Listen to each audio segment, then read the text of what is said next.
두 가지 사건을 보게 됩니다. 바다 풍랑을 잠잠케 하신 것, 그리고 이제 귀신 들린 자를 구원해 주신 이야기 두 가지가 있습니다.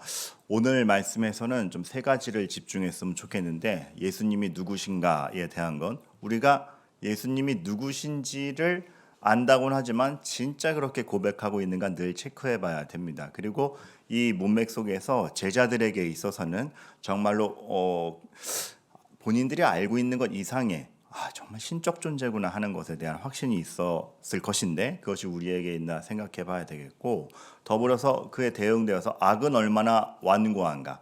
참 악함이라는 게 그냥 단순한 문제가 아니라 얼마나 완고하게 자리 잡고 그 악함의 지배를 받았을 경우에 우리가 얼마나 가망성이 없는가. 그리고 마지막으로 인생이 얼마나 우리 인식 너머까지 영역을 두고 있는가, 요 점을 살펴봤으면 좋겠습니다. 이 명제만 봐서는 좀 애매모호하고 추상적으로 여겨지죠. 하지만 본문을 통해서 좀 구체화해 가도록 하겠습니다. 먼저 확인해야 될 거는 예수님이 정말 만물의 주인이요 모든 것의 창조자이시며 하나님께서 모든 걸 주관하신다라는 걸 좀 알았으면 좋겠는데, 저는 이렇게 문학과 시엔 약해요. 문학과 시에는 약한데 의외죠. 되게 고상해 보이는데 의외죠. 근데 문학과 시를 잘 즐길 줄 몰라요. 근데 이 사람의 시 한 줄에는 제가 확 뿅 간 적이 있어요. 바이런, 낭만주의의 대표 주자죠. 근데 바이런이 캠브리지 대학을 다닐 때 학생 때 적은 글인데 그 어떤 작품보다도 제 심금을 확 울렸던 게 있어요. 그 요한복음 2장에 물이 변하여 포도주 됐네 사건을 두고 이것에 대한 해석풀이를 해라라는 그러한 종류의 시험이었는데, 바이런이 딱 한 줄을 쓰는데 그 한 줄이 교수님까지 감동시킵니다. 굉장히 예수님이 누구신가에 대한 증언도 되면서 그거를 문학적으로 표현을 했어요. 혹시 뭐라 그랬는지 아시는 분? 굉장히 멋있습니다. 물이 변하여 포도주 됐네 아닙니까?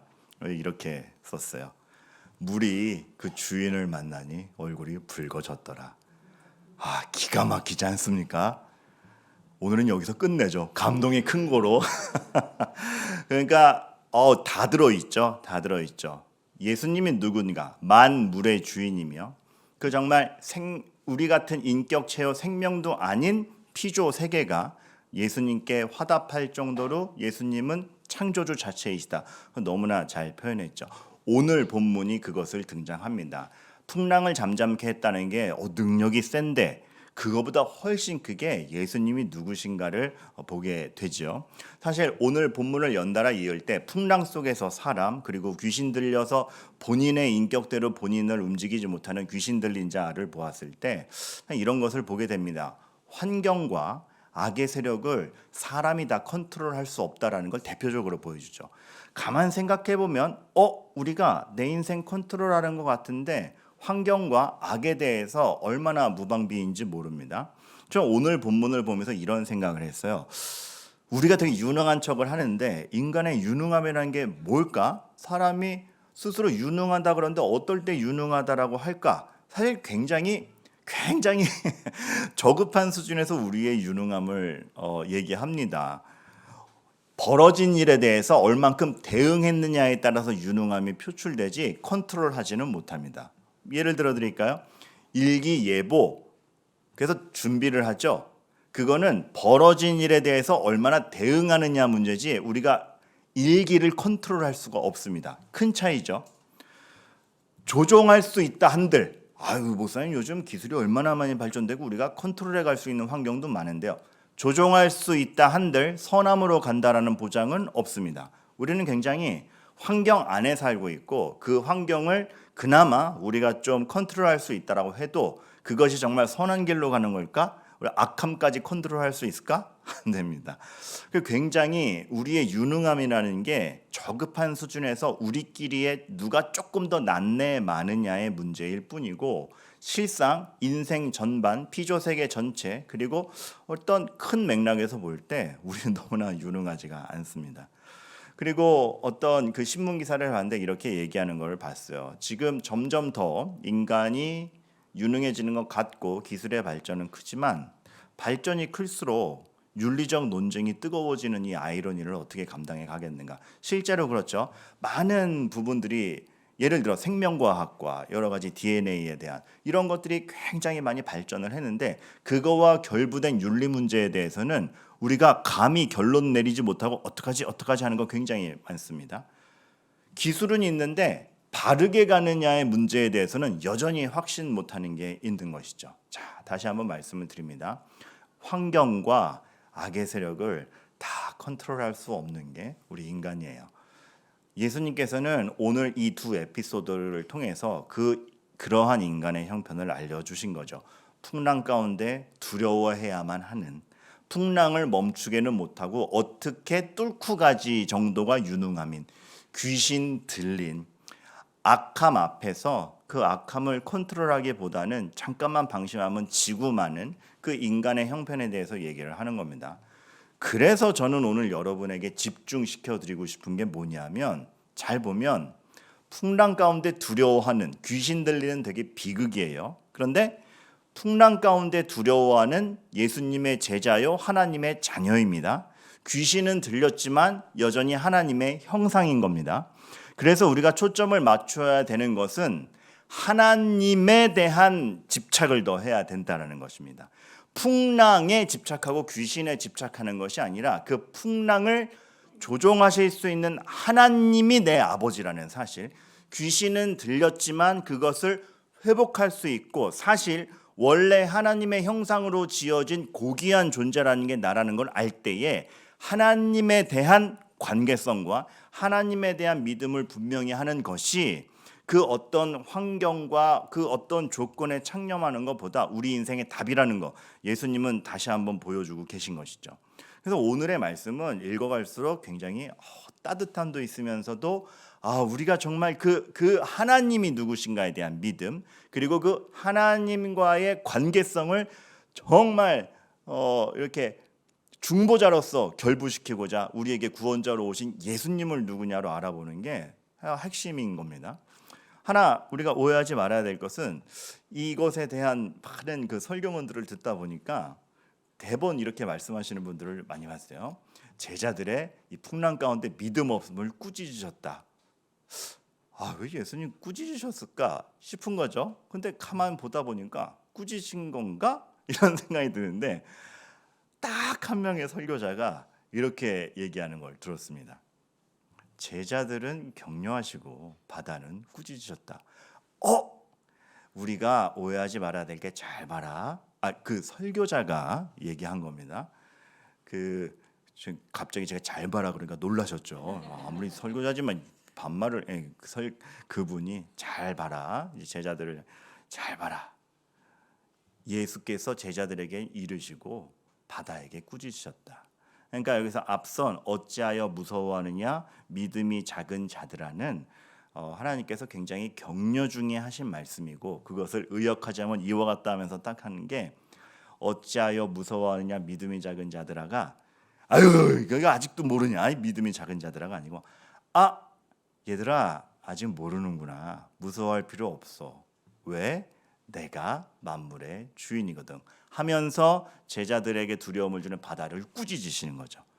이렇게 보면 지금 예수님께서는 만물의 주인으로 등장을 하는데 그 만물의 주인이 우리를 위한 주인임을 다시 한번 보여주시는 것이고 만물의 주인으로서 자신의 제자들에게 또 자신의 성도들에게 얼마나 따뜻하게 다가가시는 분인지를 우리가 한 번 더 생각하게 되는 겁니다.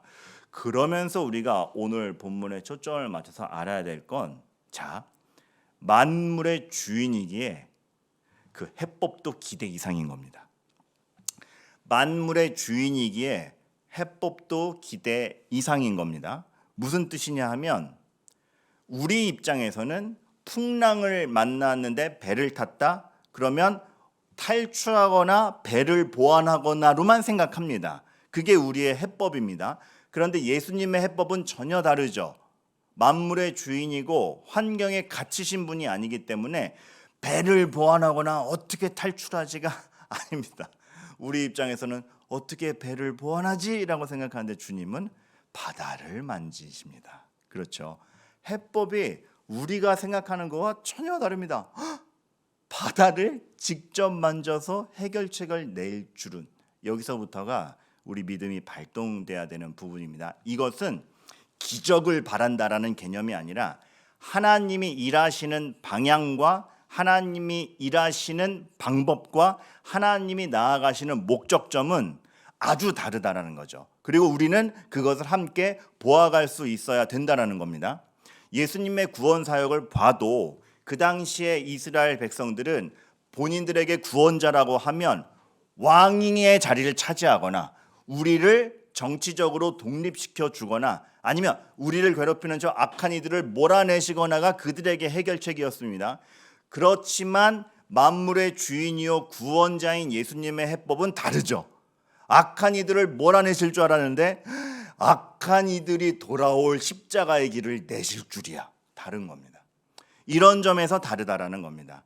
그러니까 지금 제가 말하는 만물의 주인이기에 전혀 다른 해법을 내신다는 기적과 그냥 여러분들이 기대 이상의 길을 뻥뻥 뚫어주실 거예요 라는 차원이 아니라 정말 바른 길로, 그리고 우리가 못 보는 본인의 의의 길로 하나님만이 하실 수 있는 본질적인 핵심을 간파하면서 가시는 구원자의 길이 있다라는 것이죠.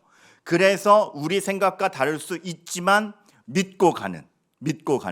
그래서 그 믿음이라는 것은 하나님이 누구이시며 하나님의 약속인가를 더욱더 확인해가는 것임을 우리가 다시 한번 명심하게 됩니다. 사실 오늘 이 말은 이럴 줄 알았는데 이럴 줄은, 이럴 줄 알았는데 이럴 줄은 사실 제 선배에게 들은 말이에요. 제 선배가 하나의 사업을 하면서 이런 얘기를 한 적이 있어요. 내가 이 성공가도를 다 가는 데 있어서 하나님한테 지름길을 구했다. 근데 지름길을 구했는데 그래서 이렇게 가면 이렇게 성공이 있겠다 생각하고 있었는데 하나님께서 지름길을 주시는 게 아니라 목표 지점이 바꿀 줄은. 그러니까 전혀 이 목표 지점이 바뀌니까 갈라던 길이 지름길도 아니거니와 그 길이 바른 길도 아닌 걸 알게 되는 거죠. 이렇게 하나님은 만물의 주인이시요 구원자로서 기대 이상으로 일을 하십니다. 그러니까 우리가 상상할 수 있고 내가 확신하는 것 이상의 길들, 하지만 전혀 반대길인데 지름길 아닌데 내가 생각했던 전혀 다른 목표 지점을 바꾸심으로써 이것이 참된 길이다. 오죽하면 예수님이 선언하시지 않습니까? 내가 길이요 진리요 생명이다. 그러니까 주님이 가는 길이 맞는 겁니다. 우리는 근데 그것을 예수님이 선언, 지금 이 웃음은 허탈함의 웃음입니다. 그렇게 많이 알려주셨는데 아직까지도 우리에게 그것이 체화되지 않았습니다. 그래서 저는 다시 한번 말씀을 묻는 거예요. 예수님이 누구신가에 대해서 우리는 정말 확신하고 있는가? 우리는 정말 제자들보다 더 예수님이 누구신가에 대해서 확신하며 사는가? 생각해 볼 문제인 것이죠. 그래서 오늘 이 두 가지 에피소드에서는 사실 예수님이 누구신가에 대한 증거가 굉장히 혁혁하게 드러나는데 어느 정도까지냐면 29절에 보면 심지어 귀신에게서 고백을 받아내지 않습니까? 하나님의 아들이요. 굉장히 아이러니한 게 제자들이 몰라보는 걸 귀신은 알아보는 이 아이러니. 하지만 그만큼 확실하다는 거죠. 그만큼 사람이 다 못 보는 것이 있으며 그 너머서의 하나님과 악의 세력 간에 이러한 정말 무시무시한 전투가 있는데 거기서 악과 선이 이렇게 대척점을 이루어서 라이벌 구도에 있는 게 아니라 그 악의 세력도 인정할 수밖에 없는 하나님의 아들이며 물러서는 게 예수님이라는 겁니다. 그 예수님이 나의 주님이요 그 예수님으로 말미암아 내가 하나님을 아버지라 부를 수 있으면 큰 거죠. 이 확실성이 오늘 이 두 가지 에피소드에서 너무나 명백하게 보이는 겁니다. 그리고 또 하나 알게 되는 것은 이 악의 무리들이 귀신이 이렇게 얘기하죠. 때가 이르기 전에 왜 벌써 오셔서 우리를, 그 얘기는 뭡니까? 하나님은 일의 계획을 갖고 지금 분명하게 진행하시는 게 있다라는 거죠. 하나님은 임의적으로 나서거나 악의 세력이 있다 그래서 본인의 일을 방해받는 분이 아니라 그분의 때가 이르는 그 일을 분명히 이루고 계심을 원수의 세력도 알아보는 겁니다. 그만큼 우리가 믿음 안에서 구원의 역사를 체감해 간다라는 건 큰 거죠. 그런데 여기서 하나 더 등골이 오싹한 걸 보게 됩니다. 이걸 고백한 게 누구예요? 사단의 세력이에요. 알면서 끝까지 돌이키지 않는 게 악입니다. 여러분, 악하다라는 거는 어느 정도까지 완고하냐 하면 그가 때가 이르러 우리를 심판할 것을 알고 그가 나를 제압할 수 있는 하나님의 아들임인 줄 아는데도 내 방향성을 바꾸지 않는 게 악입니다. 무섭죠. 우리가 왜 하나님 다만 악에서 구하옵소서가 귀한 간구냐 하면 그 악에서 빠져나오지 못할 때 우리의 완고함은 이거와 다르지 않다라는 그 무시무시함. 여러분, 이건 정말 우리가 하나님 앞에서 거룩을 추구한다, 하나님의 자녀된다, 예수 그리스도로 말미암아 내 죄가 씻겼다라는 것은 그 무시무시함에서 벗어난 우리 삶의 무엇보다 중요한 본질임을 우리가 다시 한번 알아야 됩니다. 우리가 죄로부터 자유롭다, 의를 추구한다는 교양 과목, 도덕 과목이 아니라 정말 무시무시한 것에서 우리 삶의 방향타와 본질을 바꿔낸 핵심적인 이름을 다시 한번 알아야 되는 거죠. 전 그래서 참 안타까워요. 그 귀신 들린 자가 귀신이 들렸기 때문에 본인의 원래의 인격성을 발동하지 못하고 온전히 붙잡혀 있지 않습니까? 그 귀신 들린 자의 특징이 이거 하나 더 하고 저도 가끔 원고를 까먹습니다. 여러분이 너그러이 봐주셔야 됩니다. 그 악의 무리가 그 예수님을 향하여 귀신이 얘기하는 게 우리를 괴롭게 하려고 예수님이 등장하셨다고 하죠. 그들 입장에서 괴롭게 함이지 예수님이 하시는 일은 의의 일입니다. 그럼 우리가 이거 알아야 되는 게 기준점이 어디에 있는가? 하나님 반대편에 있으면 그 선한 일이 나에게 거추장스러운 일밖에 안 되는 겁니다. 이거 굉장히 크죠. 하나님 편에 서 있으면 그 의의 길이고 사랑의 길인 게 하나님 반대편에 있으면 괴로운 일이 된다라는 거. 그러니까 지금 우리가 잘 분별해야 됩니다. 지금 나에게 거추장스럽고 즐겁지 않고 기쁨이 없고인 것이 정말 나의 삶이 기쁨이 없어서인가, 하나님과 떨어져 있기 때문인가. 실상은 기쁠 수 있고 데살로니가전서 말씀처럼 항상 기뻐할 수 있고 쉬지 않고 기도할 수 있고 범사에 감사할 수 있는 그 여건이 우리에게 주어졌는데 하나님 편에 있지 않기 때문에 어떻게 항상 기뻐하냐라고 투정 부리고 있는 건 아닌가. 여러분, 믿음이라는 것은 정말 하나님과 우리와의 관계에서 봐야 되는 겁니다.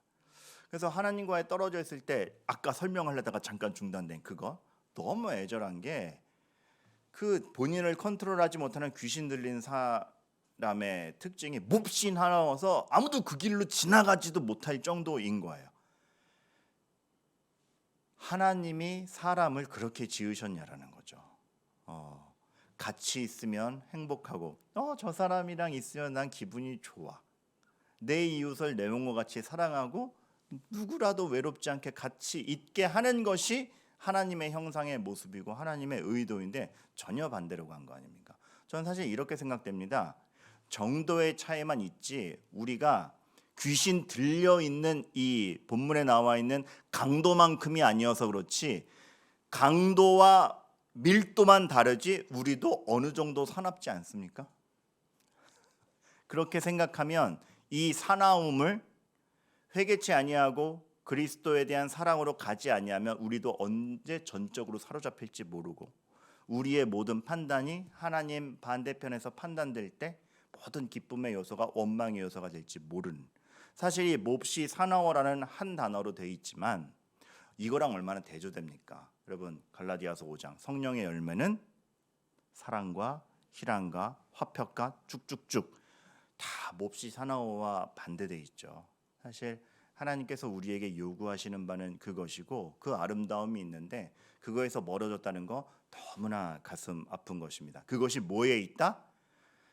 하나님과 같은 편에 서 있느냐 아니냐, 예수 그리스도와 어떠한 관계를 갖고 있느냐, 그 예수 그리스도를 누구로 알고 믿음으로 붙잡고 있느냐의 그 문제. 감사한 건 예수님께서 이 자를 구원해 주시죠. 정말 우리의 능력으로는 귀신이 공격하면 사탄에게 전적으로 지배받을 수밖에 없는 연약함을 가진 사람도 주께서 하시고자 하면 완벽히 구원해 주시죠. 그래서 그 사탄의 영향력을 뽑아내시죠. 근데 여기서 재밌는 거 하나 있어요. 어릴 때부터 고민이었는데 여러분, 돼지에게 들어가서 이 귀신을 내쫓죠. 근데 이제 한편으로 좀 이 돼지들은 뭔 잘못이야.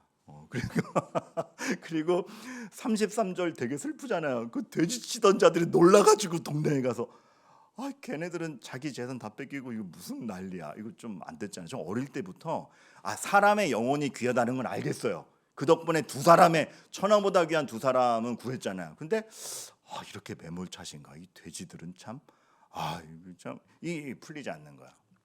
여러 자료를 봤는데 항상 이런 얘기가 먼저 나오죠. 이스라엘에서 그 당시 돼지는 부정한 동물이었다.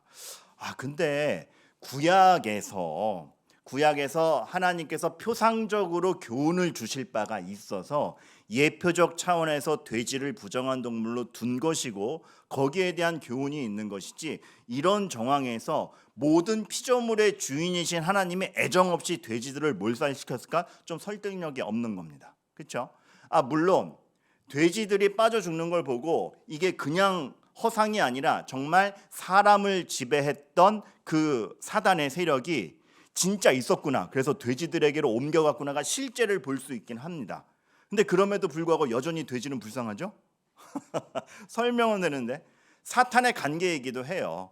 이게 하나님이 애정하시는 또 다른 피조물을 망가뜨림으로써 여전히 사람에게선 물러가지만, 예수님의 의도대로 그 사람의 영혼은 구원하지만 여전히 하나님을 회방하는 끝까지 관계를 피우는 사탄의 세력을 만나긴 해요. 이 설명들이 다 가하긴 합니다.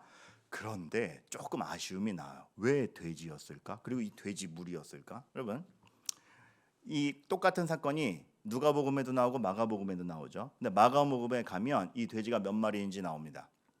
여기서 이제 우리가 한번 시험을 해봐야 되죠. 신학교 다니시는 김태한 전사님, 돼지 몇 마리입니까? 여기서 1번 1000마리, 2번 2000마리, 3번 3000마리. 자, 다시 1번 1000마리, 2번 2000마리, 3번 3000마리. 몇 번? 2000마리. 마가복음 5장 12절에 가면 2000마리로 나와요. 여러분, 당시 목축업이 이만큼 대량의 돼지를 함께 키울 수 있는 마을 사람이 있었을까요? 잘 생각해 보세요. 엄청난 규모입니다. 엄청난 규모입니다. 그 당시 기준에 200마리 이상만 키워도 거부로 취급받았을 때이고 많은 일꾼들을 써야 되는데 2000마리? 이거 좀 과도하다 생각이 듭니다. 힌트가 하나 더 있어. 가다라 지방입니다. 여기가 데가볼리 거라사예요. 데가볼리는 유대인이 살지 않은 이방 지역으로 평가받는 곳입니다. 그리고 로마 문화권에 있었던, 명백히 있었던 것이고, 여기서 이제 힌트가 되는 거죠. 돼지 2000마리고 데가볼리다. 게다가 역사 자료로 분명히 남아 있어요. 데가볼리는 로마 황제에게 충성을 표하기 위해서 갖은 신전이 있었던 곳이기도 합니다. 보이는 게 있죠. 뭡니까? 이 돼지 2000마리는 개인적인 목축업의 사업으로서 키운 게 아니라 나라가 국책 사업으로서 키운 돼지들인 거죠. 뭘 위해서? 로마 황제에 대한 충성 표시 내지는 의도적으로 키워진 우상의 제물로서 키워진 돼지들인 거죠. 실제로 데가볼리에서 돼지로 인한 제사가 드려졌다라는 기록도 있습니다. 굉장히 선명해지는 거죠. 이 돼지 2000마리는 우상 숭배를 위한 제물로서 국책 사업으로서 키워졌을 돼지일 가능성이 굉장히 큽니다. 예수님이 본인의 영혼을 구원하는 구원자로서의 능력과 사탄의 세력을 괴멸시킬 수 있는 능력을 보이시는데, 아직 때가 되지 않아서 그 사탄의 세력을 무적행으로 넣지는 않습니다. 하지만 본인이 진짜 참신임을 보이시는 가운데 그 귀신들이 영혼에서는 뽑아져 나오고 돼지 2000마리에 들어가는 걸 허락하신 것은 동시에 보여주시는 것이죠. 그 시대 상황에서도 로마 황제가 신이 아니며 너희들이 섬기는 우상이 진짜 신이 아니며 내가 참된 신이다를 동시적으로 사회적 문화권에서도 보여주는 굉장한 사건이었던 겁니다. 이렇게 보고 나면은 하나님이 이 에피소드를 통해서 본인이 누구시며 무엇을 하시며 참 신과 참 인생의 방향성이 어디에 있는지를 너무나 선명히 보여주신 사건이라는 거 우리가 확신하게 됩니다. 여러분, 우리가 눈으로 확인하는 것 이상의 실체들이 있습니다. 이거는 신비주의 영역으로 간다, 모든 걸 뭐 이렇게 영의 싸움으로 본다, 이런 차원이 아니라 우리가 확신하는 것 이상의 역사를 하나님이 가지고 있다라는 걸 알자는 거예요. 그래서 내가 생각했을 때 잘 됐네 안 됐네로 내 인생이 다 판별되는 것이 아니며 내가 생각했을 때 당장의 이익이라는 것보다 더 귀중한 하나님이 요구하시는 거룩의 일들이 성도에겐 중요하다라는 걸 다시 한번 보게 되는 겁니다. 그리고 그것을 확신해도 된다라는 것이 제자들에게 걱정하지 마. 내가 만물의 주인이야.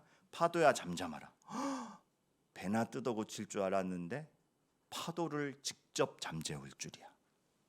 이 영의 싸움에서 로마 황제에게 드려질 재물도 다 파기해가면서 참신인 내가 영혼을 위해서 무엇을 하며 어떤 역사를 펼칠 수 있는 자인가. 그러할 때 그 분이 주시는 인생의 방향성과 방편은 얼마나 옳은 것이겠고 우리가 쫓아가야 되는 건가 다시 한번 생각하는 거죠. 그래서 우리는 기도할 때에 또 분별에 나아갈 때에 내 뜻대로 됐느냐가 아니라 여기서 하나님이 하시려는 건 뭐지를 늘 끊임없이 봐야 되는 겁니다. 이 일이 왜 일어났지? 하나님이 뭘 하고 계시지? 그거를 하나님이 분명한 본인의 때에 본인의 일을 해 가신다는 걸 확신하는 가운데 볼 때에 거기서 하나님이 우리에게 인내도 주시고 소망도 주시지만 지혜도 주시고 생각지 못한 해법도 주시는 겁니다. 그럴 때 인생이 한 걸음 한 걸음이 의미가 있고 고된 오늘 하루가 절망적인 내일을 만들어내지 않는 것이죠. 하나님이 펼쳐주실 내일을 알게 하는 것이죠. 얼마나 우리 스트레스 받는 일이 많습니까? 만나고 싶지 않은 사람도 많이 만나고 내 생각대로 되지도 않고 이 일이 왜 이렇게 되지 하는 것들 얼마나 많습니까? 그런데 내가 확신하는 것 이상의 역사들이 하나님 펼치고 계시니 우리가 그것을 더욱 견고히 해나가는 게 신앙인으로서의 숙제죠. 처음으로 돌아갑니다. 예수님은 누구신가? 확실해지시죠? 악은 얼마나 완고한가? 여러분 이거부터 해결하셔야 됩니다. 그래서 예수님을 믿음이 중요합니다. 인생이 얼마나 우리 인식 너머까지 영역을 두고 있는가. 그러니 내가 가진 것으로 오만할 필요도, 내가 요만큼 했다고 확신할 것도, 내가 이거 없다고 낙심할 것도 아니라 하나님께 더욱더 의지하고 겸손하고 하나님 안에서 기뻐하는 훈련들을 해 나아가는 것, 그 하나님이 우리들에게 하실 것입니다. 그러한 축복이 여러분들에게 있기를 간절히 소원합니다.